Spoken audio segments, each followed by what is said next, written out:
Every family looks up to the father for love, care, and above all, protection.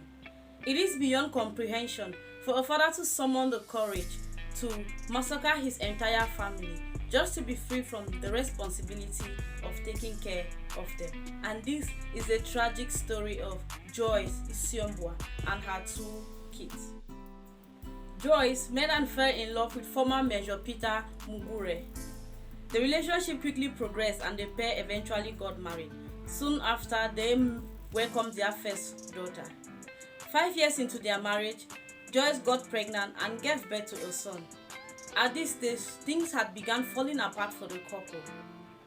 Peter began by saying he was not the father of the child, the second child Joyce had.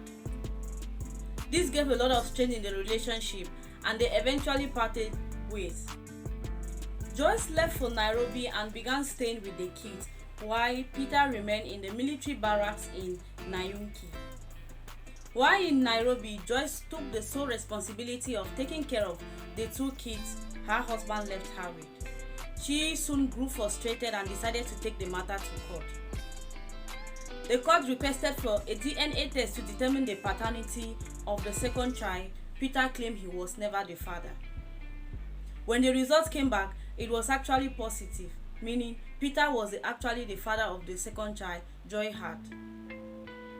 This, as a result, the court gave an order for Peter to be paying a 75,000 Kenyan shillings to Joyce monthly for the upkeep of the two kids he left her with. Peter had only given the allowance for 3 months and began complaining to his friends that the amount was too much and he was not ready to be paying such an amount to Joyce for the upkeep of the kids. On the 25th of October 2019, Peter called Joyce and invited her over so she could come along with the kids. They could spend time together and eventually celebrate the birthday of their daughter, who was going to be 10 years old on the 1st of November 2019. Joyce packed up her belongings, told her mother and best friend that she would be traveling to Nanyuki to spend time with her husband because at this stage they had not yet divorced, and the father of her kids, so they could celebrate the birthday of her daughter. And of course, she had no right to refuse the kids spending time with their father. Joyce traveled to Nanyuki. Peter picked them up from the park that day, and unfortunately that was the last time the three were last seen alive. 2 days later, Joyce's best friend and her mother began to panic.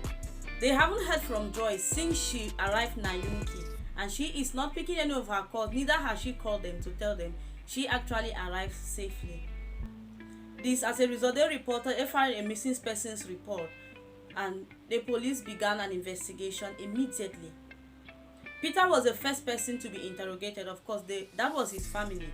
He acknowledged to the police that he had picked up the family from the bus station and taken them to the barracks, took them out for a late night dinner, but he had not been given any series of events what happened after they came back during that time. Equally, the police really had enough reasons to question Peter because he was the commanding officer for the night duty that day. So it was easy for him to go in and out of the barracks without his car being searched because he was the boss. Even though the police had begun suspecting that Peter had something to do with the disappearance of his entire family, they had no physical evidence to arrest him or take him in for questioning or to keep him in cell. They began searching for clues, and it was discovered that Peter had asked a 21-year-old cleaner in the barracks, Pamba Collins, to thoroughly clean his car in the early morning hours of the 26th of October 2019. Collins was immediately taken in for questioning, and it did not take long. Out of panic, he confessed to what he knows about the whole story. Collins told the police that his boss, Major Peter, came to him at about 3 a.m. on the 26th of October and asked him to help him get rid of his wife and kids' dead bodies and equally clean blood stains from his car, and as a reward he was going to get a place in the military during the next recruitment. They traveled 9 minutes away from the barracks, dug a shallow grave and tossed the 3 bodies in one grave. The bodies were immediately exhumed to determine the manner in which all three had died. It was later determined that Joyce had suffered a blunt force trauma to the head, or she had been beaten to death, while the two kids, Shanice, who was only 10, died of strangulation, and Michael, who was 5, equally died of strangulation, and Joyce was only 31 years old. The police had gotten enough information, they got all the evidence they needed, and it was time to arrest Peter. But Peter was still a military officer and they did not want to get him as a military personnel, so they decided to strip him of his duty, and later on that day he was arrested as a civilian.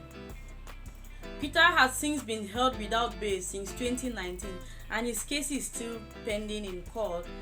He is still awaiting his sentencing. Collins was given 5 years in prison. A lot of people think Collins' sentencing was actually lenient, but the court ruled that he gave enough information that helped crack the case, and he equally just helped in discarding the bodies. He did not help in the murder, so he was given just 5 years in prison. Peter is currently still in jail and he might probably be facing a lifetime jail sentence for what he did. I still don't understand why some people don't think before they act.